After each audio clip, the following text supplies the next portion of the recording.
What is going on, Shelter family? Good morning. It is Tuesday, April 7th, and this is your 6 at 6 for today.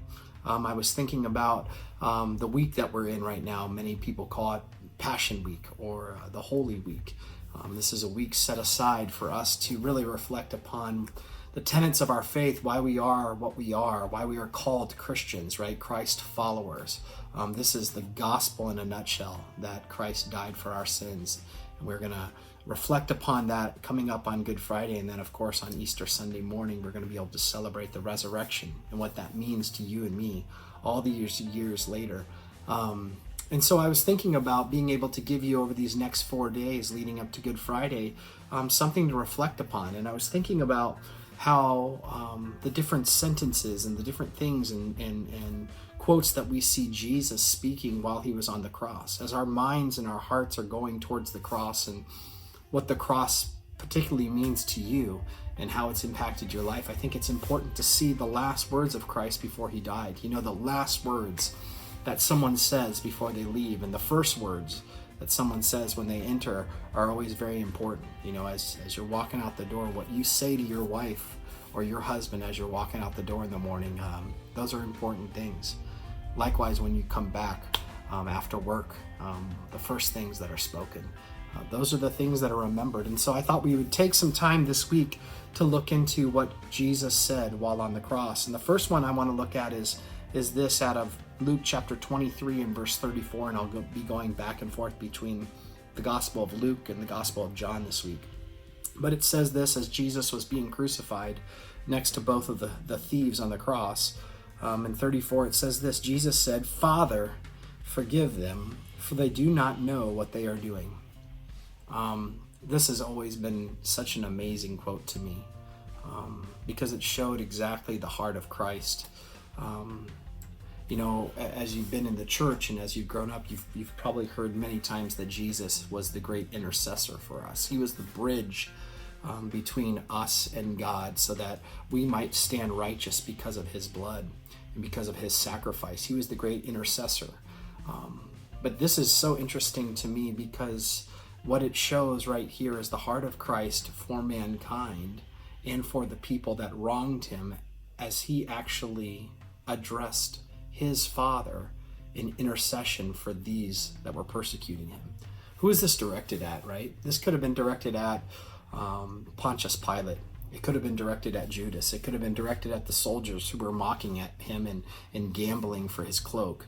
It could have been directed at the high priest or even the crowd that sentenced him to die. But the point that I want you to make that I want you to see is that Jesus right here at this point in time, he was wanting, and this is so important, he was wanting to die free.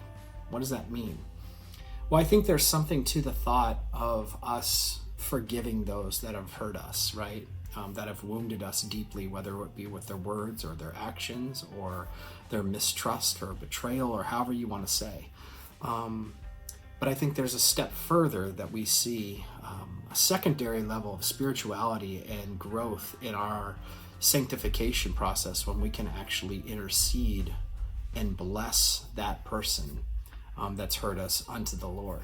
You know, in Luke chapter 6, verse 27, it says, "But to you who are listening," that's important, right? To you who are listening, "love your enemies, do good to those who hurt you, bless those who curse you, pray for those who mistreat you."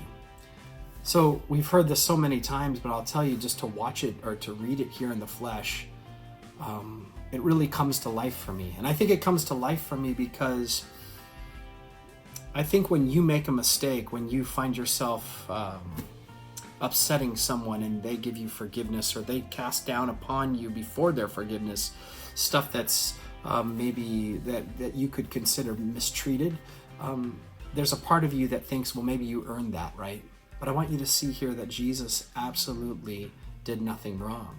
And so to be accused of what he was accused of by the crowd and the high priest and all of those, of course, he knew this was happening and he knew his purpose, but I want you to know that that had to impact him, all right? He had this soul and his feelings. To be accused of wrongdoing when you haven't done anything wrong, to me, is one of the greatest crimes.